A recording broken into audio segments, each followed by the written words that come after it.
Elle me dit, je vous remercie, monsieur. Aujourd'hui, vous m'avez évité de commettre l'irréparable. Le premier pas, il te ramènera pas là où tu veux, mais il te sortira de là où t'es. Et le pire, c'est qu'on rencontre très souvent la réussite sur le chemin qu'on avait pris pour l'éviter. Moi, c'est ce qui m'est arrivé. Et c'est ce qui m'a conduit devant toi. Une histoire sans queue ni tête, complètement folle. Quand elle m'est arrivée, je suis resté complètement tétanisé. Mais le mieux, c'est que je te la raconte parce que je sais que tu sauras transformer ce fer en or. Je te remets dans le contexte. Il y a 10 ans de ça, je suis taxi parisien. D'où le fait de cette vidéo, je voulais vraiment te plonger un petit peu au milieu de cette histoire. Je sillonne les rues de la capitale. De Bastille à Saint-Germain, de Saint-Germain à Notre-Dame, de Notre-Dame à Châtelet, de Châtelet à Montmartre, Pigalle, Clichy, bref, il n'y a pas un centimètre carré que les roues de ma voiture n'aient foulé. Et le truc qu'il y a de bien dans le taxi, c'est un métier de fou. Surtout pour un mec comme moi, un mec qui kiffe les histoires. Parce que dans le taxi, c'est incroyable. Il n'y a pas une journée qui ressemble à l'autre. Dans le taxi, tu côtoies aussi bien des prostituées que des hommes d'affaires, des politiciens, des gens de la nuit, des barman, bref, tout le monde passe dans le taxi. Et le truc magique qu'il y a dans le taxi, c'est que comme les gens ne te connaissent pas, dès qu'ils montent, ils se confient à toi. Donc en mode, ouais, mais ma femme, elle m'a quitté, ouais, tu connais pas le truc. Il y a même des histoires que je garde secret et que je te partagerai très certainement. Bref, je tourne comme ça pendant la nuit, je connais la nuit par cœur. Sauf qu'un jour, situation de famille me force à sortir la journée. Et le truc qu'il y a, c'est que la journée, moi, je connais pas le taxi. Parce que les endroits qui fonctionnent la nuit, je les connais, mais ça ne fonctionne pas la journée. Et les endroits qui fonctionnent la journée, je les connais pas encore. Donc je me dis qu'à cela ne tienne, je fais exactement le chemin que tu es en train de faire avec moi. Si tu sais reconnaître, là on est entre Port d'Orléans, on se dirige tout droit. Je me dis, Port d'Orléans, je vais tout droit et je verrai bien où ça me mène. Donc je roule comme ça et puis je roule. Et à un moment donné, j'arrive près de l'hôpital Cochin. Arrivé près de l'hôpital Cochin, je vois une dame qui lève la main. Vieux réflexe de taxi de nuit, je décide de ne pas m'arrêter devant elle, mais quelques mètres devant. On ne sait jamais. Parce que la nuit, des fois, tu peux prendre des personnes avec un état d'ivresse incroyable. Elles montent dans ta voiture, t'as foiré ta journée. Moi, je me dis, je vais me garer quelques mètres devant, et puis comme ça, tu peux voir si la personne titube ou pas. Donc, je me gare devant quelques mètres, puis je vois la dame arriver dans mon rétro. En regardant dans mon rétro, je vois que la dame se tient le dos. Bref, elle monte dans ma voiture. Bonjour madame, bonjour. Elle me donne sa destination. Et moi, voulant bien faire, tu me connais, je dis, bonjour madame, nous allons. Ok. Je vois que vous avez mal au dos. Et là, elle explose en sanglots dans ma voiture. Oh, il m'a quitté, je suis enceinte. Oh là là là là là là. Tu vois, ce Rubik's Cube là, il était fait. Sauf que là, je le vois littéralement exploser dans mes mains. Il s'explose dans mes mains. Je me dis, oh là là, j'ai encore perdu une occasion de la fermer. Et là, je sais plus quoi dire. Je sais vraiment plus quoi dire. Elle est en sanglots. Donc j'essaye de rattraper le coup. Je dis, mais non, madame, moi aussi, quand ma femme elle est tombée enceinte, j'ai décidé de la quitter parce que alors que pas vrai, j'avais pas de femme, pas enceinte, rien. J'essayais de trouver des excuses. Et hop, rien n'y fait. Elle pleure. Elle pleure, elle pleure, elle pleure. Et puis après, je tente différentes approches. Tu vois, c'est un peu comme si c'était ce Rubik's Cube là, mais que j'essaye de remettre dans l'ordre. Ok, ok, attends, on va essayer ça. On va essayer comme ça.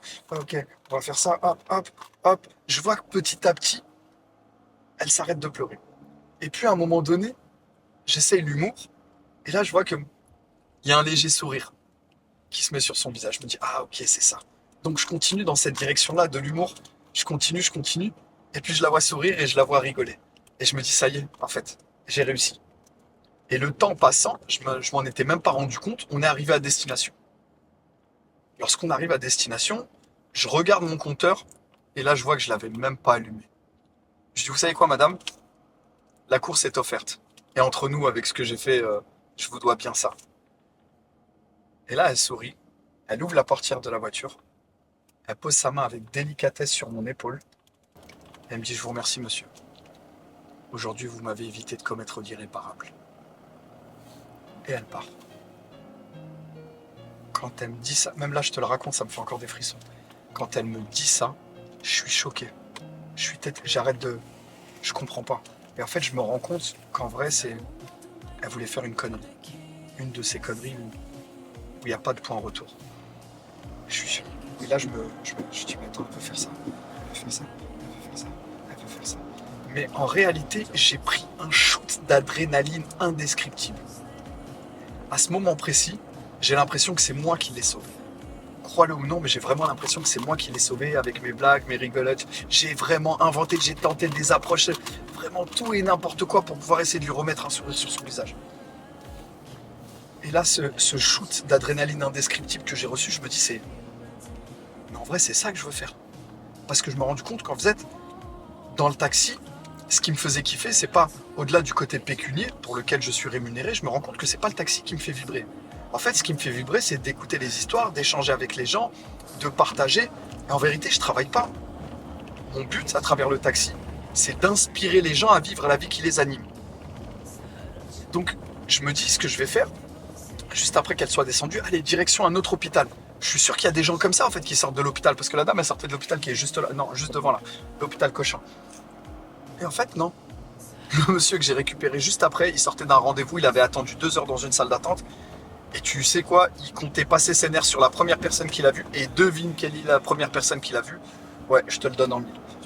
Peut-être que tu dis comment est-ce qu'il fait pour conduire et me regarder comme ça, sans les mains. Bah, j'ai des années de taxi parisien, tu vois, on peut conduire avec les genoux, on peut faire. Il n'y a rien de dangereux, je maîtrise mon game. Bref, ne tentez pas cette cascade-là, elle est réalisée par des professionnels. Et il n'y a pas ça. Sauf que moi, là, je décide de me renseigner. Je me dis, mais attends, il y a peut-être des gens qui font que ça. Et là, je découvre le métier de taxi conventionné. Taxi conventionné, c'est des taxis spécialisés dans le transport de personnes malades. Donc le taxi spécialisé dans le transport de personnes malades, tu fais que ça.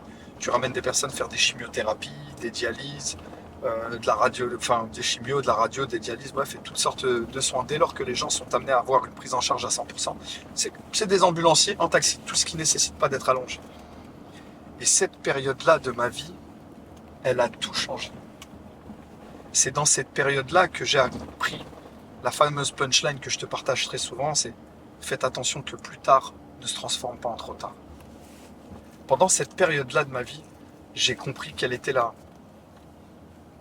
vraie valeur de la santé. Parce que quels que soient tes problèmes, au moment où tu es éprouvé dans ta santé, que ce soit des problèmes d'amour, des problèmes d'argent, des problèmes de fisc, des problèmes de ce que tu veux, face aux problèmes de santé, t'as plus aucun problème. Mais tu vois, ces années à passer du temps avec des personnes malades m'ont fait prendre conscience que déjà, d'une, c'est ce que je voulais faire. Mon but, c'était de remettre des smileys sur les gens. Et deuxièmement, c'est la valeur de ta santé. Et à force de me dire, vous savez, jeune homme, vos séances, parce que c'était un peu comme de la thérapie. Les gens s'asseyaient derrière et moi, je suis là, vous voulez boire un café, vous les trucs, c'est ça. C'est ce qui m'a ramené devant toi. C'est comme ça que j'ai créé la chaîne T'attends quoi. Parce qu'à chaque fois, je voulais créer la chaîne T'attends quoi, je me disais, ouais, mais non, demain, ouais, mais demain, ouais, mais demain. Et j'ai pris conscience que demain, c'est une option. C'est pas une certitude. Donc j'ai créé la chaîne T'attends quoi, en partant de cette phrase-là que je me répétais, T'attends quoi. Et fais attention que plus tard ne se transforme pas en trop tard. Et voilà pourquoi je te disais au départ, le premier pas, il te ramènera pas là où tu veux, mais il te sortira de là où t'es. Et quel que soit le début de l'histoire, il est jamais trop tard pour écrire un nouveau chapitre. J'étais pas du tout parti pour faire ça, mais d'un pas, en amenant à l'autre, je me suis retrouvé à vouloir inspirer des personnes. Il fallait que mon message touche une plus grande échelle. Il fallait que malheureusement, dans la journée, tu peux transporter quelques personnes, mais ton message, il peut pas toucher des milliers de personnes. Et moi, je voulais impacter plus de monde. Donc j'ai fait une vidéo, puis deux, puis trois, puis une conférence, puis un séminaire, puis X, Y, et ci et ça. Et c'est exactement comme ça que je me suis retrouvé devant toi. Mais je me serais jamais retrouvé devant toi si j'avais pas transporté ces personnes malades et si j'étais pas passé de la nuit à la journée et si je m'étais pas renseigné sur des personnes malades. Mais ce chemin-là que j'ai pris là, qui pour moi n'avait rien à voir avec le chemin que j'avais l'habitude de prendre, et ben en réalité, c'est ce chemin-là qui m'a ramené à toi. Ce que je veux te dire à travers cette vidéo, car elle touche à sa fin. D'ailleurs, dis-moi tout de suite, avant que je te partage le nectar, normalement tu mets sur pause, tu sais que j'aime bien faire ça. Tu mets sur pause, là je t'ai partagé un bout de ma vie, un bout très personnel, que d'ailleurs tu peux retrouver dans mon livre, si ça t'a parlé, mets-le. Et ce que je veux te dire à travers là, c'est que aujourd'hui tu n'es peut-être pas sur le chemin que tu souhaites, peut-être que tu connais même pas le chemin à prendre. Mais l'essentiel c'est d'être constamment dans l'action. Parce qu'un pas en amenant un autre, tu fais un pas, puis tu rencontres la personne, par exemple moi qui est là juste à côté de toi, que tu ne vois pas dans... Tiens, fais un petit coucou avec la main, comme ça on voit que je ne suis pas tout seul. Ok ? Cette personne-là, je ne l'aurais jamais rencontrée si j'avais pas fait ce chemin-là. Donc aujourd'hui, tu n'es peut-être pas là où tu veux, mais avance un pas en amenant un autre. Et puis un jour, je suis persuadé, soit nos chemins vont se croiser, ou soit toi, tu rencontreras le chemin qui t'est destiné. Mais pour ça, il faut prendre un peu de courage, se rappeler que demain, c'est une option, c'est pas une certitude. Et d'ici là, t'attends quoi? Pour liker, partager, et puis surtout faire le premier pas. Non, ça.